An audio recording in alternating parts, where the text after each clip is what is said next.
आपकी जो मुलाकात होने वाली है वो बिल्कुल एक ऐसे ही मेरे मित्र से होने वाली है जिन्होंने इस बार अपना Indian economy Indian finance system का पेपर क्लियर किया है। पहले मैं डीसीबी बैंक में थी तो ऑलमोस्ट मेरा 7 इयर्स का एक्सपीरियंस था। ठीक आपके इसके पहले कितने नंबर ऑफ अटेम्प्ट रहे? तो मेरा बैकग्राउंड है, साइंस बैकग्राउंड है, मैंने एमबीए करा है। मॉडरेट टू डिफिकल्ट बोलूंगी क्योंकि ये पूरा कॉन्सेप्ट वाइज ही था। कॉन्सेप्ट क्लियर होने से ही वो सब हम अटेम्प्ट कर सकते हैं। अब मैं सोची कि नहीं, सर जो पढ़ाए थे वही भी उन्होंने कॉपी कर दिया है, वही मुझे स्क्रीन पे ऊपर आ रहा है। तो हेलो बैंकर्स, कैसे हैं आप लोग? उम्मीद है आपको बहुत अच्छे होंगे। Indian economy Indian financial system का पेपर खत्म हो चुका है, समाप्त हो चुका है और रिजल्ट बहुत बेहतर आए हैं। हमारे बहुत सारे बैंक्स मित्रों ने इस पेपर को क्वालिफाई किया है। आज आपकी जो मुलाकात होने वाली है वो बिल्कुल एक ऐसे ही मेरे मित्र से होने वाली है जिन्होंने इस बार अपना Indian economy Indian financial system का पेपर क्लियर किया है। आज उनसे हम लोग बातचीत करेंगे। आपकी मुलाकात होने वाली है अश्विनी जेना जी से, जिन्होंने इस बार Indian economy Indian financial system JIB के लिए क्लियर किया हुआ है। हम लोग उनसे बातचीत करेंगे और ये बात आप तक पहुंचेगी।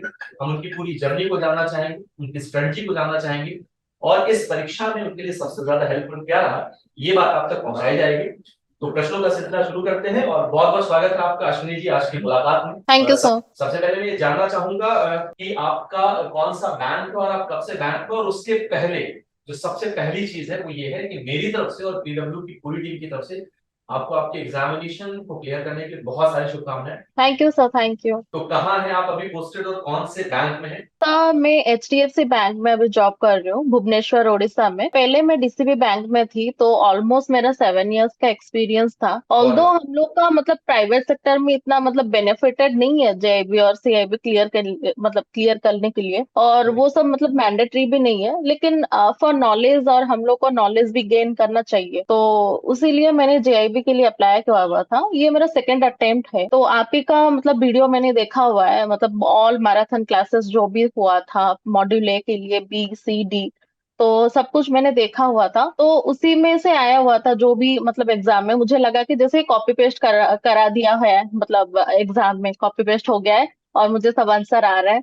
और बहुत ही खुश लगा कि नहीं, मतलब जो भी पढ़ाया गया था वो सेशन में तो बहुत ही हेल्पफुल हुआ।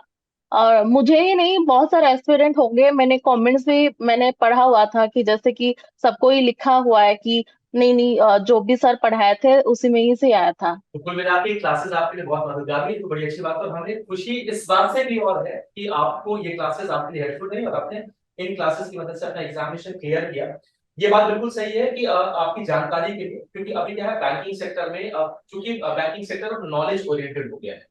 क्योंकि पहले की तुलना अगर क्वेश्चन नहीं करें तो अब कस्टमर्स भी हमारे ऐसे आने लगे जिनको ऑलरेडी बहुत सारी चीजें पता होती है। तो ऐसे जी ऐसे जी केस में, क्योंकि बैंकर्स का काम मेनली पब्लिक डीलिंग का होता है, और ऐसे केस में बैंकर्स जब भी बात करते हैं कस्टमर से तो उनके पास पूरी नॉलेज होनी चाहिए। तो ये बिल्कुल तय है कि आपका जो जेआईबी का सिलेबस, क्योंकि पैटर्न चेंज हुआ है और इस बार इतना ब्यूटीफुली डिजाइन किया गया है कि इसमें जो नॉलेज वाला सेक्शन है वो बहुत बेहतर तरीके से डाला गया है। तो मैं आपसे ये जानना चाहूंगा कि आपके इसके पहले कितने नंबर ऑफ अटेम्प्ट रहे? पहला अटेम्प्ट आपका जेआईबी के लिए रहा? नहीं सर, ये मेरा दूसरा ही अटेम्प्ट था। पहला मैंने वैसे ही मतलब ऐसे पढ़ा नहीं था ठीक से, मैंने दे दिया था एग्जाम, जो मैंने क्लियर ही नहीं किया। सेकेंड अटेम्प्ट में मैंने आप ही के से, आप ही का जो फिजिक्स वाला का जो वीडियो था उसी में से ही मैंने पढ़ा था, तो उसी में से आया था। तो मैं बहुत ही खुश हूँ, मेरा 100 से 53 मार्क्स आया था इंडियन इकोनॉमी से। तो ये आपका दूसरा अटेम्प्ट था और इस अटेम्प्ट में आपने Indian economy Indian finance system का पेपर, मतलब मैं अगर ये मानूं, अगर आपकी जो पिछली तैयारी थी वो दुरुस्त नहीं थी तो उसको हम इसको ही पहला अटेम्प्ट मान के चल रहे हैं, क्योंकि आपने कहा कि पहला अटेम्प्ट आपने बस ऐसे ही दिया था ये जानने के लिए कि जी पेपर कैसा आता है, क्या पैटर्न है और इसको कैसे क्रैक किया जा सकता है। जी जी जी पहला अटेम्प्ट अगर मान के चले तो पीडब्ल्यू की मदद से और क्लासेस की मदद से आपका ये पहला अटेम्प्ट, मैं इसे मान रहा हूँ, और पहला अटेम्प्ट में आपको ये सफलता मिली हुई। जी सर जी। तो आपको क्या लगता है, आपका बैकग्राउंड क्या है, एजुकेशनल बैकग्राउंड क्या, आप कॉमर्स बैकग्राउंड से हैं या कोई और आपका दूसरा बैकग्राउंड है? तो मेरा बैकग्राउंड है, साइंस बैकग्राउंड है, मैंने एमबीए करा है। और उसके बाद मेरे कैंपस सिलेक्शन में मैंने बैंक में ज्वाइन किया था, प्राइवेट बैंक में। मतलब जैसे भी मतलब वही सेम सेम चीज हम लोग को करना पड़ता है, मतलब नॉलेज गेन ही नहीं होता। तो फिर उस हिसाब से मैंने सोचा कि नहीं, कुछ कोर्स भी करना चाहिए हम लोग का एडिशनल बेनिफिट के लिए। बैंक की बात करी, बैंक में वर्किंग के दौरान आपको रेगुलर बेसिस पर वही काम करना पड़ता है, तो आप उससे जी कुछ अलग कर रही थी। ठीक है, जी बिल्कुल। जी जी। तो आपका कोई कॉमर्स बैकग्राउंड नहीं रहा तो फिर तो आपके लिए इंडियन इकोनॉमी थोड़ा मुश्किल विषय रहा होगा प्रिपरेशन के दौरान, क्योंकि ये जी बैकग्राउंड आपका साइंस स्ट्रीम की कैंडिडेट आप रही हमेशा से, तो इंडियन जी इकोनॉमी थोड़ा सा मुश्किल विषय रहा।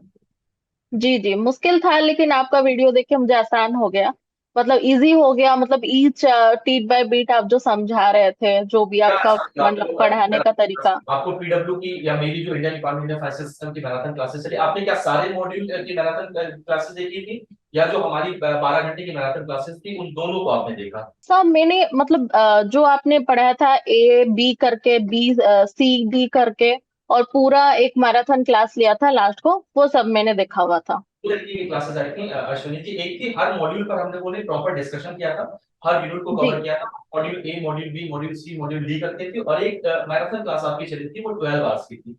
तो जी ये जी आपका विषय ना होने के बावजूद, इंडियन इकोनॉमी में फाइनेंशियल सिस्टम आपने कभी इसके पहले पढ़ा नहीं था, उस आपका जी विषय ना होने के बावजूद आपको इन वीडियो से मदद मिली और आपका पेपर क्लियर हुआ। जी जी जी सब तो आपका बेसिक कॉन्सेप्ट भी वहां से क्लियर हो जा रहा था। सब बेसिक कॉन्सेप्ट क्लियर हो रहा था। एक्चुअली मैं बैंक ऑफ महाराष्ट्र का एग्जाम दिया हुआ है, तो मैंने पढ़ा हुआ था कुछ, मतलब जैसे कि एग्जाम में आया था सुरक्षा बीमा योजना का कितना अमाउंट है, और ऐसा कुछ आया था सब कुछ जो एग्जाम में। तो ये सब ना मुझे हेल्पफुल हुआ, पहले मैंने पढ़ा हुआ था, और थोड़ा ब्रशअप हो गया आपका मतलब वीडियो देख के, और कुछ जानने को भी मिला बहुत सारा चीज, तो वो हेल्पफुल हुआ। इस बार क्योंकि आईआईबीएफ ने अपना 2023 में अपने पैटर्न को चेंज किया, सिलेबस चेंज किया, तो आपको क्या लगा, डिफिकल्टी लेवल क्या था एग्जामिनेशन पेपर का? अब जी क्या स्टैट बाकी कैंडिडेट्स को, क्योंकि डिफिकल्टी लेवल कैसा था, इससे कैंडिडेट को ये भी पता चलेगा कि उनको कितने पहले प्रिपरेशन शुरू करनी है, या उनको किस मॉड्यूल पर ज्यादा ध्यान देना। तो आपकी क्या राय है, क्या था पेपर का, क्या लेवल रहा, वो मॉडरेट रहा, बहुत इजी रहा, या डिफिकल्ट पेपर रहा, या इन दोनों का मिक्सचर रहा, मॉडरेट टू डिफिकल्ट बोल सकते हैं, कैसा था पेपर? तो मैं पूरा इजी तो नहीं बोलूंगी, मॉडरेट टू डिफिकल्ट बोलूंगी, क्योंकि ये पूरा कॉन्सेप्ट वाइज ही था, मतलब हम लोग डे टू डे वर्क भी कर रहे हैं, जो भी कर रहे हैं, मतलब वो कॉन्सेप्ट वाइज हम लोग का क्लियर होता है ना। जैसे कि एक एग्जांपल जैसे कि हम लोग का आता है कि मतलब एक्स वाई जेड क्वेश्चन हो गया, और उसका ए बी आंसर दो, सी बी हुआ, ए बी सी हो गया, मतलब हम लोग का कॉन्सेप्ट ही नहीं क्लियर होता, तो फिर हम उसको अटेंड ही नहीं कर पाते। कॉन्सेप्ट क्लियर होने से ही वो सब हम अटेम्प्ट कर सकते हैं। बिल्कुल अश्विनी, और इंडियन इकोनॉमी एक ऐसा सब्जेक्ट है जिसमें कॉन्सेप्चुअल क्वेश्चन ज्यादा बनते हैं। कई बार ऐसा होता जी है इंडियन इकोनॉमी में कि कैंडिडेट्स को क्वेश्चन ही कई बार नहीं समझ पाते, एक तो भाषा, कुछ लैंग्वेज इकोनॉमी की ऐसी होती है जो हमें एक बार में नहीं समझ में आती। तो आपका ये कहना है कि कैंडिडेट्स को कॉन्सेप्ट अपने क्लियर रखने चाहिए, ताकि जी अगर सर। ऐसे ऑप्शंस मिलते हैं जो थोड़ी लेंदी ऑप्शंस हैं, तो उनके लिए कॉन्सेप्चुअल क्लैरिफिकेशन अगर उनके पास होगी तो वो ऑप्शंस उनके लिए आसान हो जाएंगे। जी सर। ऐसे क्वेश्चंस आपको मैराथन क्लासेस में मिले? मुझे लगा सर आपका क्लासेस जैसे कि कॉपी पेस्ट हो गया था, मतलब अब मैं सोची कि नहीं, सर का सर जो पढ़ाए थे वही भी उन्होंने कॉपी कर दिया है, वो वही मुझे स्क्रीन पे ऊपर आ रहा है। तो आपको पता है, आपकी ये शब्द हमारे पीडब्ल्यू के लिए और मेरे लिए बहुत सार्थक शब्द है, हमारा परिश्रम सफल हुआ। और अच्छा, क्या आपकी स्ट्रेटेजी क्या है इसके अलावा? एक तो आपने मैराथन क्लासेस देखी, आपने सारे मॉड्यूल की क्लासेस देखी, इसके अलावा और आपकी क्या स्ट्रेटेजी थी? उस स्ट्रेटेजी को थोड़ा बताएं, ताकि जिन कैंडिडेट का इस बार क्लियर नहीं हो पाया किसी वजह से, या जो नए बैंकर्स आ रहे हैं जो नेक्स्ट ईयर देने वाले हैं 2024 में, उनके लिए क्या जी स्ट्रेटेजी सर। बना, स्पेशली इस पेपर के लिए, इंडियन इकोनॉमी में फाइनेंशियल सिस्टम के लिए? सर इंडियन इकोनॉमी के लिए जैसे कि मैंने दूसरे कई जगह से भी मैंने पढ़ा हुआ था, लेकिन उसमें सर मुझे हेल्पफुल नहीं मिला। लेकिन मैं सबको बोलूंगी, एवरी एस्पिरेंट को, कि आपका ये वीडियो देखे, मैराथन हो या आपका पेड बैच लो, कुछ भी, लेकिन आप जो कॉन्सेप्ट वाइज क्लियर करते हो, उसको बार बार मतलब हम लोग रिवीजन करेंगे ना, तो हम लोग का क्लियर ही हो जाएगा एग्जाम। तो ये एग्जाम जैसे कि 100 से 50 ही लाना है, लेकिन हम लोग को तो 100 से 100 ही नहीं लाना, तो 50 मार्क्स से हम लोग पास ही हो जाएंगे। तो आपका वीडियो ही बहुत हेल्पफुल होगा, मैं सबको वही बोलना चाहती हूँ। तो वीडियोस देखना और उसके मल्टीपल रिवीजन, ये आपके लिए हेल्पफुल है इस जी एग्जाम क्रैक करने के लिए, जी, बहुत बढ़िया। रिवीजन करने से होगा या। अच्छा, तो आपने पीडब्ल्यू के मॉक टेस्ट भी दिए? सर नहीं, मॉक टेस्ट नहीं दिया था सर। तो मॉक टेस्ट मतलब आपने सिर्फ वीडियो से ही इस पेपर को क्लियर किया हुआ है? जी जी जी, मैंने कुछ नोट्स बनाए थे, अपना नोट्स बनाए थे कुछ, तो उस नोट से मैंने पढ़ा और आपका वीडियो पढ़ा। अच्छा, बहुत सारे कैंडिडेट का ये मैसेज आ रहा है एक्चुअली, उनको मॉक टेस्ट की भी बहुत हेल्प की है, क्योंकि मॉक टेस्ट भी हमारी टीम ने, हम ही लोगों ने डिजाइन किया था। उसमें भी क्वेश्चंस का जी स्टैंडर्ड वही रखा गया था जो आपके आपके एग्जामिनेशन में रहा है। तो दूसरी चीज ये है कि आपके हिसाब से मैं ये मान के चल रहा हूँ कि आपके लिए हमारे जो वीडियोस हैं, जैसा आप बता रही, जैसा आप कह रही हो, आपके लिए बहुत हेल्पफुल है।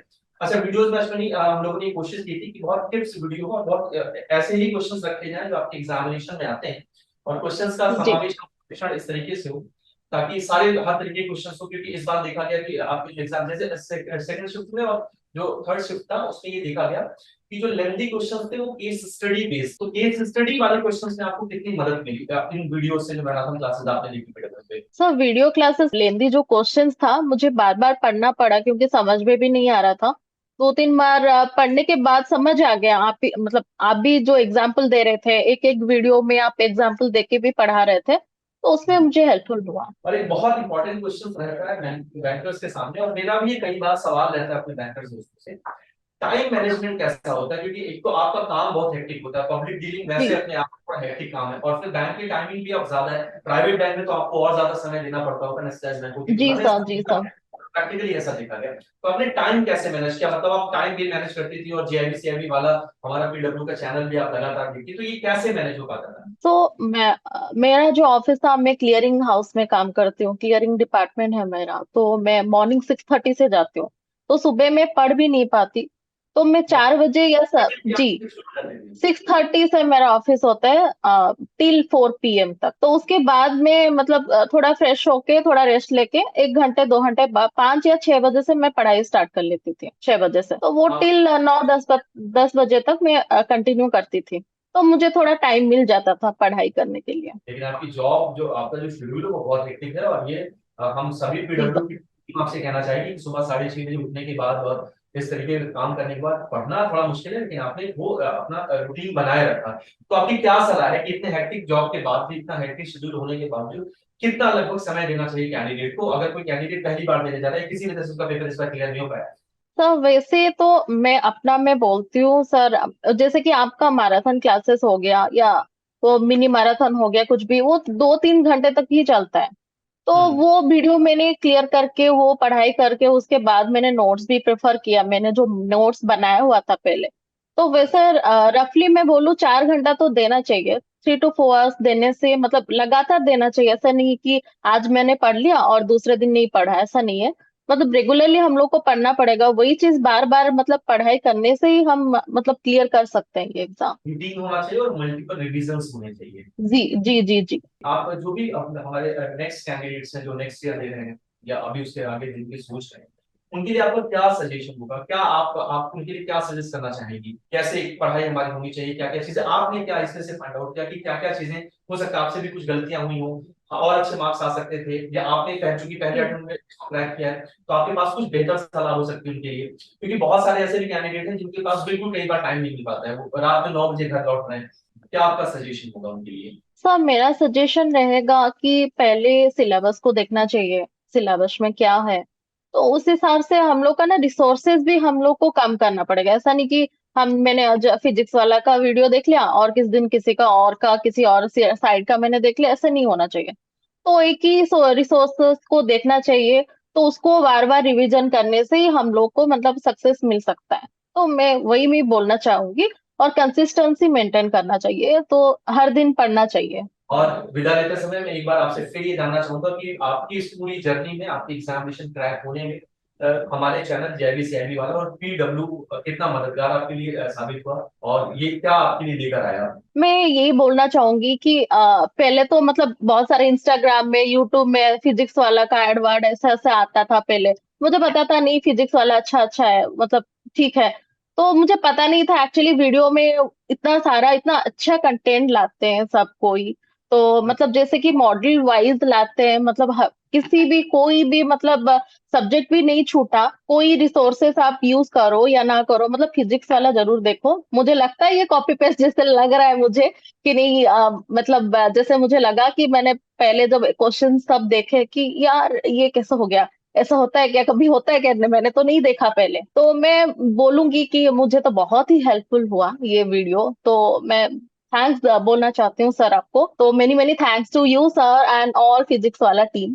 Thank you so much. और हमारी तरफ से भी अश्विनी जी, आपकी सफलता पे बहुत सारी शुभकामनाएं। हम आपके लिए बेहतर साबित हो, हम आपके लिए मददगार साबित हुए, ये हमारे लिए खुशी की बात है। और हमारा उद्देश्य भी ये है कि हमारी जो क्लासेस जाती है उनसे कैंडिडेट सक्सेस हो, उसका एग्जामिनेशन क्लियर हो। तो जाते जाते जी पीडब्ल्यू सर। की टीम की तरफ से, अश्विनी जी मेरी तरफ से, चूंकि आपने मेरे वीडियोस देखे और आप मेरे विद्यार्थी थे, इसलिए मुझे सबसे ज्यादा खुशी हो रही है। और एक अध्यापक के लिए जी सबसे सर। ज्यादा बात यही होती है कि जिन विद्यार्थियों से बात कर रहा है उसको जीवन में सफलता मिले, तो मुझे बहुत ज्यादा खुशी है आपकी सफलता पे। और हम लगातार आपके साथ बने रहेंगे। आप बिल्कुल निसंकोच होकर कभी भी पीडब्ल्यू से कनेक्ट हो सकती हैं। जैसे आप पीडब्ल्यू कराएं, जीआईबी सीआईबी वाला कराएं, और हम आपके लिए कंटेंट तैयार करते हैं। और कंटेंट वैसा होता है जैसा आपकी एग्जामिनेशन में आता है। हमें अश्विनी जी से बातचीत करके भी ऐसा ही पता चला है, और अश्विनी की सफलता में हम उनके साथ रहे, इस ये जान के बहुत खुशी हुई। तो अश्विनी जी, आज के लिए हम लोग विदा लेते हैं अभी के लिए, और जी आपको सर। हमारी टीम की तरफ से और मेरी तरफ से बहुत सारी शुभकामनाएं। Thank you sir, thank you, thank you.